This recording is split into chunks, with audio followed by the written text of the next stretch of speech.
What's up, everybody? Michael Nettemeyer here and Joe Geary, and we are your host of the WITWIN podcast, whatever it takes, whenever it's needed. Today, we are talking about which is more important, customer satisfaction or customer loyalty. Joe, what is it? Customer loyalty. Customer loyalty. So think about that. We didn't give you a chance to really think, but if you did, which one were you going to pick? Customer satisfaction or customer loyalty? We're a firm believer in customer loyalty. So with that said, in any business that we operate within, how do we create customer loyalty? One of the core values within our organization is delivering excellence through 5-star service, which is very important. So if we're delivering 5-star service constantly, can we build customer loyalty? And what does 5-star service look like? And what does it look like to build customer loyalty? So Joe, let's dive into that a little bit about the 5 points we have to really generate and build customer loyalty. Absolutely. So I'd say the first and one of the biggest things, especially in our industry, the service industry, where we're helping people buy homes and sell homes, is communication and responsiveness. And you hear this all the time, especially from people that have worked with different businesses in our industry, where they've said the communication was horrible, or the communication was poor, or it was non-existent. So our goal is to be very good at communication and responsiveness and excel, so the people, when they see us at the closing table, they say, wow, you were very responsive, your communication was fantastic, I can't believe you were so responsive. That should always be the goal whenever you're working with a client, whether it's the service industry or even the product industry, because they want to know that you care. And if you're never responding, you're not communicating with them, it just shows that you really don't care, and all that business sees to the customer is they just see you as a dollar sign. Yeah, absolutely. So communication is extremely important, being responsive. And to your point, it's a huge issue in our industry amongst real estate agents and really amongst businesses in general. So I think one thing you need to think about is, are you that busy that you can't return a phone call? Because if it takes you days to return a phone call, chances are it's not that you're not busy, or that it's not that you're super busy. It's one, and if you are super busy, you need to put a system in place and hire some leverage. So if you're that busy that takes a day or 2 days or 3 days to follow up on a phone call, well, you need help and you need leverage. But chances are it's just that it's not important to you and you forgot, because that will happen a lot, especially if you don't have good systems in place to follow up with people. But communication responsiveness, be thinking about how can you put a system in place where you're over communicating with your clients all the time. How do you get your system to a point where your client never has to call you? Like, think about this for a minute. Your client never has to call you because you do such a good job of keeping in touch with them and future pacing the next steps in the process for them. So they're not sitting there wondering, well, what's next? Let me call Joe because I need to figure out what we need to do next. When your clients never have to call you because you're constantly calling them and updating them, that's when you know you're providing a high level of service. Also, does that mean when they call you, if they do call you, you have to answer your phone every single time? You're out showing property. Do you need to answer your phone? No. The answer is no, because you should give your undivided attention to the client that you're with. And you can send a quick text message. I'm in a showing. Can I call you back in 30 minutes? Can I call you back in 40 minutes? I'm in an appointment. Can I call you back in an hour?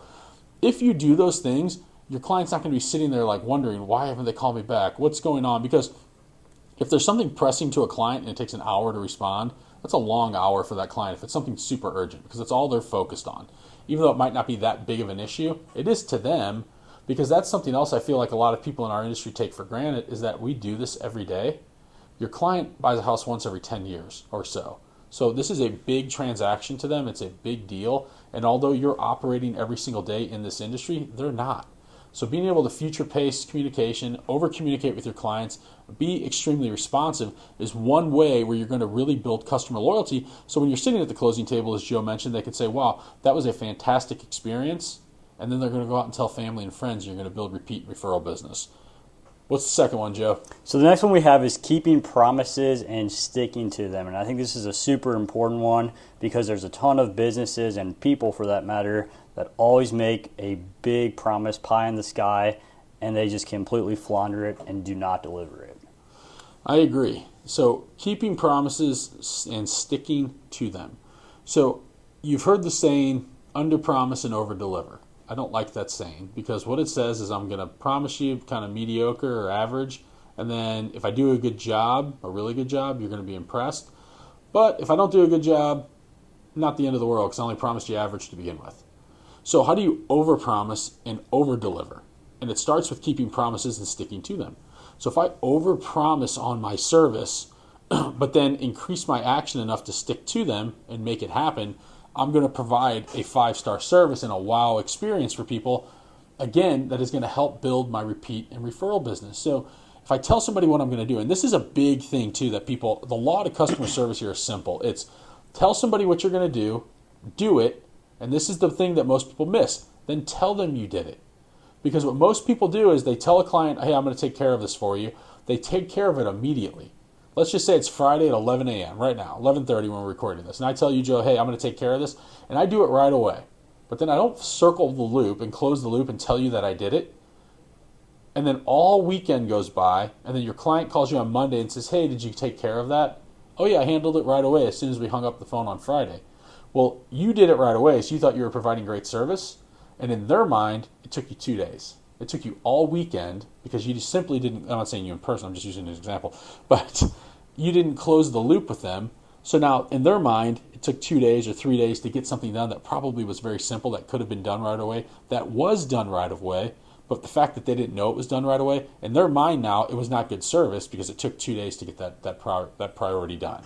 So keeping your promises, sticking to them, super, super important. So the next one we have is whenever a mistake is made, and trust me, mistakes will be made, even if you think you're perfect or you've been doing something for a very long time or are very good at it, you're still going to make mistakes. So when you make a mistake, take ownership and fix the issue as quickly as possible. Very important. So I feel like in this day and age too, a lot of people will not take ownership. Like we referenced Jocko's books, Extreme Ownership. Very important. Take ownership, own it, even if it wasn't your fault. So here's the thing. Let's just say you have a lender and a lender messes up, but you referred the lender. Whose fault is it? Your fault. Still your fault. You referred the lender, right? So you trusted this lender to refer them enough. They messed up. You need to own it. It was your referral partner. It was your vendor partner that you referred. They messed up. Own the situation. Look, I understand the mistake was made. I'm sorry that mistake was made. Here's what I'm going to do to fix the situation. What most people want to do is just say, well, the lender messed up. Oh my gosh, I can't believe they messed up. I can't believe they screwed up like that. I can't believe they did it. And they make the problem way worse because they just harp on, and then the client's upset, and then the agent feeds into the client's anger and emotion as well, and it makes the problem way worse. Rather than just being the voice of reason here and saying, look, we messed up. Here's what I'm going to do to fix the problem. Even if it wasn't your mistake. I'm going to call our lender. I'm going to get this fixed. We're going to get this handled. I'm going to make sure this gets done immediately. I'm going to jump on this. This is my priority. We're going to take care of it, make sure it gets it done. And I'm going to make sure this never happens again. And I apologize we're going through this. What's so hard about that? But most people won't do that. No. And I'd like to use an example too is say you refer someone a contractor and that contractor does a horrible job and they paid $500 for it. They come back to you and say, hey, this contractor completely messed up. What are most people going to do? They're going to say, oh man, that contractor must have really changed his ways or must be doing bad work now. I guess you'll have to find somebody else. What you really could do is you could say, hey, you know what? I'll eat that cost. I'll pay that $500 and I'll help find you a contractor that's going to do it the right way for you. Yeah. And most people see that $500 as an expense, and really you're investing in a loyal customer because a loyal customer is one of the biggest assets for your business versus just saying, oh, you know what? It's $500. It's $500 out of my commission that I'll never see again. That's okay, they can eat it, and then I'll just get this sale closed. But once you close that sale, that customer's never going to refer you business, and they're probably never going to use you again because all they remembered from that entire transaction or that entire experience was that one thing that went terribly wrong. Yeah, you're right. And so to your point, so many people would say, yeah, it's expensive, it's a lot of money, but it is. It's an investment in future business. And you were the one that referred them. So what I would do is I would call that contractor and say, what happened? Are we getting the full picture and the full side of the story? What happened? How can we make this right? Kick in the money if that's what it comes to, because that's our goal here is that we want to build a brand and a business of helping people, providing the best service possible, and owning mistakes when they're made, even though if they're not our own mistakes. Because it is, in a sense, it's always our fault. And that's really what my takeaway from Extreme Ownership was. It's always our fault. If somebody else on your team messes up, well, you could have taught them more. You could have taught them better. You could have taught them not to do that. But it's not okay just to blame other people. And that's what happens with people. People make excuses and blame outside circumstances, and they blame other people on reasons for why they can't get ahead in life. And that's why they don't get ahead, because they're so focused on blaming other people for their inaction. Whereas if you just own the mistake, take ownership, keep pushing forward, resolve the issue as quickly as possible, that's one step in providing more loyalty. 100%. What else do we have? Yeah, so number 4, the next one we have, and I think this is a great one to think about, and it's definitely a mindset shift, is make it about the customer, not about you. Our goal is to solve their problem and not make money off them. Money is a byproduct of us solving the problems for them. Yeah, so that's a huge one. If you're putting the commission ahead of your client, you're never going to make it in this business. You might make it for a short while. You might, like, think about all the people back in '08, like the fly-by-night lenders that are no longer in the business because they were charging ridiculous fees and just sticking it to people and taking advantage of their situation. And think about that. Like, they were putting their commission and the money they were making ahead of the client and really their fiduciary responsibility to the client. So if that's your primary goal, we talk a lot about money because money's a tool. Money can increase your life in a lot of ways. Money is important. We live on an economic planet, and money is required to live on this planet. And if that is your priority and you're putting that ahead of what's right, then you need to get out of the business because 100%. You're never going to make it. You're never going to build a brand, a reputable brand. You're not in it for the right reasons either. You're not in it to help people. But if you make, as Joe mentioned, money is the byproduct for us solving problems for our clients. And so if we can solve enough problems for enough people, well, I promise you, you will build a lot of wealth and you will generate a massive business because you're doing right by people. Now, can you get into some sort of angle and some sort of scheme where you're taking advantage of money and make a quick buck? Absolutely. But what's the point? Like, one, you're not going to feel good about yourself because you know you're just literally screwing people over. Yeah. Like, right, you're not a good person, right? So karma's going to catch up to you at some point. You know, whether you like it or not, it's going to catch you at some point. You're never going to build a reputable brand. You're going to get 1-star reviews. People are going to tell all their friends and family to stay away from you because you did a terrible job. And it's all because you put the commission first. Now, even if you're in a spot, because I've been there too, where I had zero money. Zero. I was completely broke, even negative checking account back in the day. But I would never put the commission ahead of what was important to the client. The client always came first. Client walks in and says, you know what, we really like this house, but this or that, it wasn't the right fit. You're not going to pressure somebody into buying that if it's not the right fit for them, just because you need a payday. Right? You're not going to keep information from a client because you need a payday. You should always do the right thing, always put the client first. And if you build a business that way, your business will grow the right way. You're going to attract the right people into your business that also think that way. And you're going to stay away from all the people that think the other way, where they just think about the money and they're not caring about what's important to the client. 100%. And you never have to worry about money again because you'll always have people coming to you that are referred from those people that you focus on the service with. Because I think it's two different perspectives on, like you said, the new person who needs money. They just switched careers and they have $0 in the bank and they need to make a paycheck today. And that's when it gets very dangerous because they'll cut any corners, they'll do anything they can to get a quick hit of money right now, versus doing what's right, where it might take a month longer, 3 months longer until they get a paycheck, but it's worth it in the long run. And also, when you're not focused on the money and you're focused on the service, like in your brain, what you focus on expands. Right. So whenever you're focused solely on service and you just almost pretend that you're not even doing this for money, you're just doing this for free and you're trying to be the best possible servicer you can, when you're focused on service, your brain will automatically find opportunities and ways where you can make the experience for that customer better than you could if you were just focused on the money. You're completely right. Yeah, so focus on that. If you're doing this now and you need commission checks, I get it. We've all been there. We've all needed the money, but keep your focus on how do I help people solve their problem. If I have a family that wants to buy a house or sell a house, they have an issue or a problem there. How do I help them solve that and get to the next spot in their life?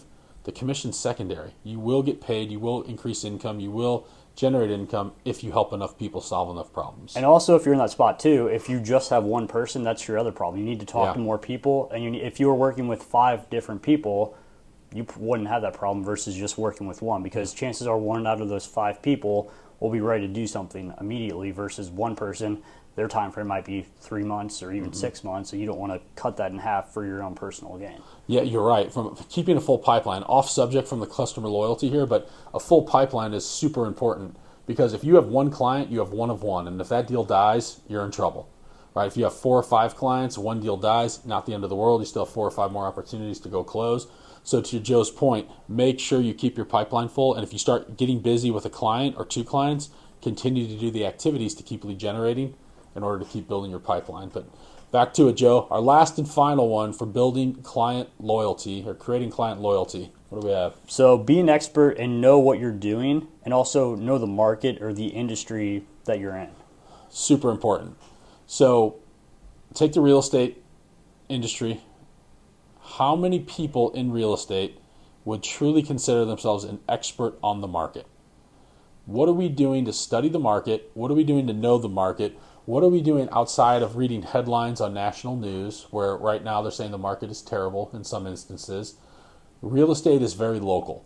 Real estate is extremely local. Even if you live in a city, one municipality, the market may be totally different from another. One county could be completely different from another. One category of price point, the market could be extremely different from a different category of price point. So being an expert in knowing what you're doing and knowing the market is extremely valuable. It's extremely important. So you have to start thinking to yourself, what am I doing to study the market?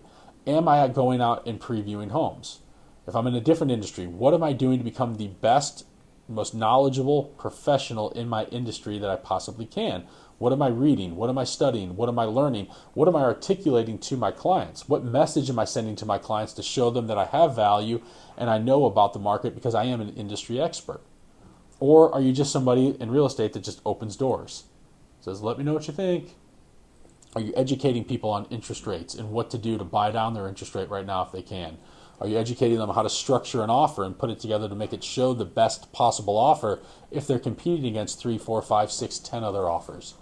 But really studying and honing in on your craft and knowing your industry in and out is going to separate you from the masses that don't do this every day, that are just kind of practitioners. Like, you need to be the professional, not the practitioner, not the person that just kind of ebbs and flows with the market. Like, how do we study the market, become the most professional with the best expertise in the market so we can relate that to our client to provide the best level of service? 100%. And I'd say too, this is how you build a ton of trust, because they always say that people will look for you to be educated, or they'll look for you for information, and then they won't necessarily work with you immediately. They might take that information, go out in the real world and apply that information, see if it works, and then if it does, they'll have 10 times more trust in you had they not done that, and then they'll come back to you and usually buy from you or use your service or product. Definitely. Agreed.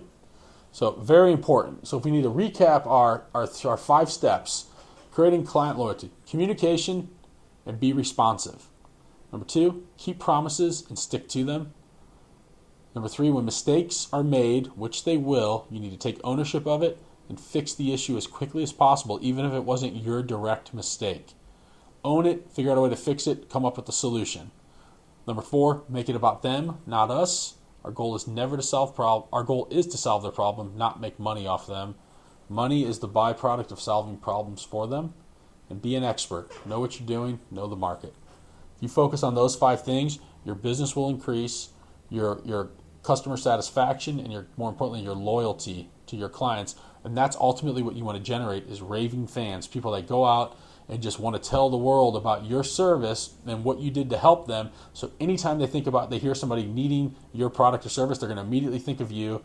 They're going to encourage that person to call you. Your referral business is going to go up. It's not that complicated either. It's do the right thing, stand by your client, be responsive, uphold your promises, take ownership. If you do all those things, your business will thrive.